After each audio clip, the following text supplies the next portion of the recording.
Isa nalagay natin itong mga tornilyo na to. Ito na lang, ilalagay natin. Tapos itong hose na to. So, lalagay na natin dito yan.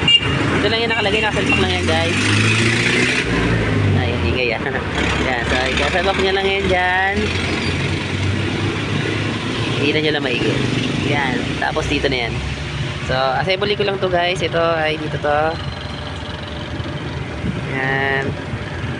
Ito ay dito. Sabi na, sa may gitna. Yan sa may gitna.